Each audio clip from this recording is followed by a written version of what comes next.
La question du corps est en fait une question très ambiguë, puisque sous le même nom, sous le même mot, on couvre des réalités très différentes. Il y a le corps dont est fait votre micro, et il y a le corps que vous êtes et qui tient le micro. Évidemment, ils ont en commun beaucoup moins de choses que ce qui les différencie.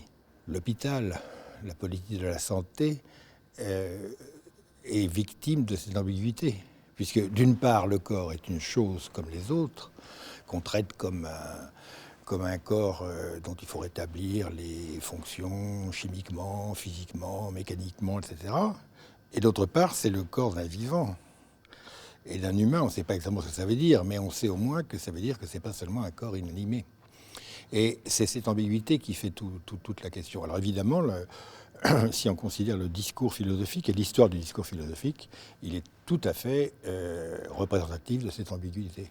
Et donc le travail actuellement, c'est sinon de lever l'ambiguïté, du moins de la décrire. Ce serait déjà beaucoup. L'entrée dans l'hôpital nous transforme en un objet étendu. C'est-à-dire que notre pensée, notre souffrance, notre angoisse éventuelle, ou au contraire notre satisfaction de se dire pendant 8 jours, je vais pouvoir ne penser à rien, je vais me reposer, etc.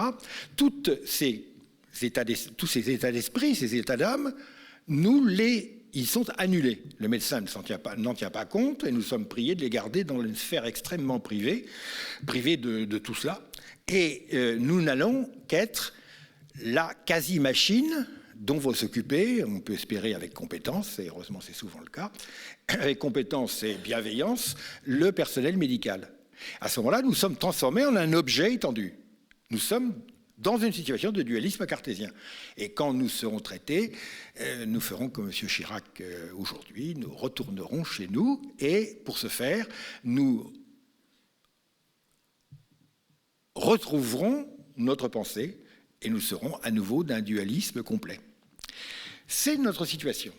Le corps, mon corps, n'est qu'une partie des corps physiques de l'étendue qui est connue clairement distinctement en tant qu'elle est un modèle organisant des quantifications, et simplement cette partie de l'étendue, mais plus, dit Descartes, plus personnellement attribuée que les autres parties. La philosophie n'a de sens que si elle est une discussion pour clarifier les concepts, éventuellement vérifier que les questions sont des bonnes questions, et, si Dieu le veut, de temps en temps trouver des réponses. Mais ça se fait par une pratique qui, elle, ne s'apprend que par l'exercice. C'est-à-dire, le premier philosophe, en un sens, c'est Socrate. Et Socrate, c'est quelqu'un qui n'avait sans doute pas beaucoup de diplômes de philosophie, mais qui savait causer avec les gens.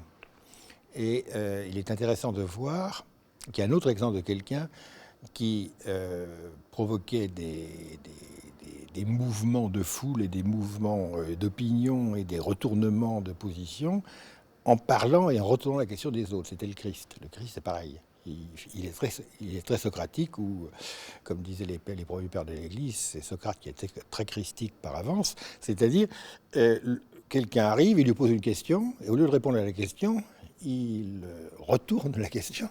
Et à la fin de l'épisode, c'est l'autre qui croyait savoir qui est complètement désarçonné. Et la philosophie, c'est un peu ça aussi.